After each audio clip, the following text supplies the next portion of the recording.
तो ये एक दोस्त ने सवाल भिजवाया है कि कुरान मजीद में ये जिक्र आता है कि अगर कुफार को उसके मिन जानिबिल्लाह और सच्चे कलाम होने में शक है तो इस जैसी कोई सूरत बनाकर दिखाएं। ठीक। एक जगह ये भी जिक्र है कि 10 सूरतें बनाकर दिखाएं। ठीक है। वो पूछना चाहते हैं कि इस चैलेंज में ये फ़र्क क्यों किया गया। ये सवाल मुबहम है, क्योंकि कुरान करीम ने जहाँ 10 का जिक्र किया वहाँ सियाक व सबाक से ये बात समझ आनी चाहिए कि क्यों यहाँ 10 का जिक्र है। बाद जगह सारे कुरान का जिक्र है, तो ये मुनहसर है किस मौके पर यह जवाब दिया गया है और किस ताल्लुक़ में। जहाँ 10 का जिक्र है वहाँ 10 की सूरतों में शुरू से आखिर तक वो मज़ामीन हैं जो पूछने वालों को बेबस कर देते हैं, और जो अमूमी सारे आलम को चैलेंज है उसमें सारे कुरान की बात हो रही है।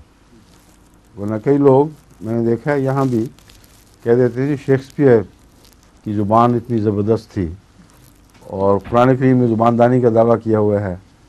हालांकि हम तो जब शेक्सपियर पढ़ते हैं तो ज़्यादा हम हैजानी तौर पर उसके कब्ज़े में आ जाते हैं, और कुरान करीम पढ़ते वक्त कई जगह बड़ी मुश्किल पड़ती है, जागे रहना मुश्किल हो जाता है। वो इन मज़ामीन को समझते नहीं। इल्म कलाम में असल ताकत उसकी सच्चाई की होती है, और कुरान करीम का दावा सच्चाई के साथ ऐसा मजबूती के साथ मुंसलिक है, उसको अलग नहीं किया जा सकता। लोग फसाद और बलागत की इस हकीकी तारीफ़ को समझते नहीं हैं। झूठ में भी बाज़ सच्चाई का रंग आ जाता है अगर कलाम पर कुदरत हो, और जितने ड्रामेटिस्ट हैं वो फ़र्ज़ी बातों को, या एक्टर्स भी उसमें उनकी मददगार होते हैं, फ़र्ज़ी बातों को इतना क़ुव्वत के साथ पेश करते हैं कि इंसान उसमें डूब जाता है और समझता है ये हक़ है, और उस फ़र्ज़ी हक़ की खातिर इंसान ज़रा भी कुर्बानी नहीं कर सकता।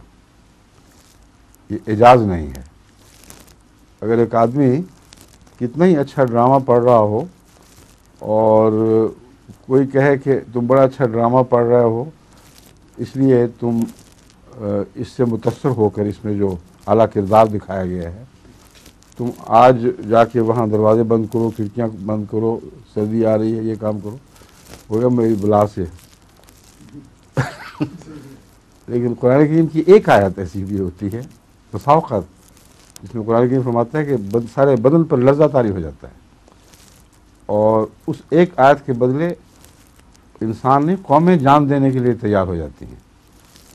ये फ़र्क है सच्चाई के एजाज़ में और फसाद व बलागत अमूमी में। कुरान करीम ने ये जो फ़र्ज़ी फसाद व बलागत है लफ़ाज़ी की, उसका दावा ही नहीं किया, बल्कि जहाँ शायरी का इनकार किया वह इस बात का इनकार किया। लोग इसको नहीं समझते कि हज़रत सल्लल्लाहु अलैहि वसल्लम को फरमाया कि इनको बता दे कि तू शायर नहीं है, और शायर का और नबी का ये फ़र्क नहीं है कि नबी वो क़ादिरुल कलाम नहीं होता।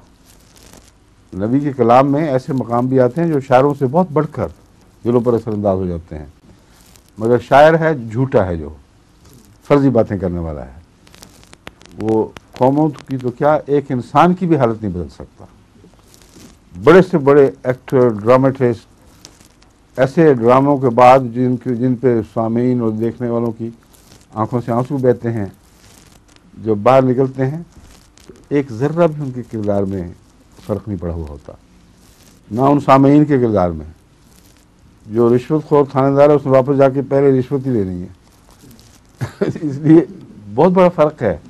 पुरानी एजाज़ के दावे को उसके सियाक़ो सबाक़ में देखना चाहिए। जहाँ शायरी की नफ़ी करता है, लाजिम बात है कि शायरों वाला एजाज़ नहीं बयान कर रहा। समझ गए? जी?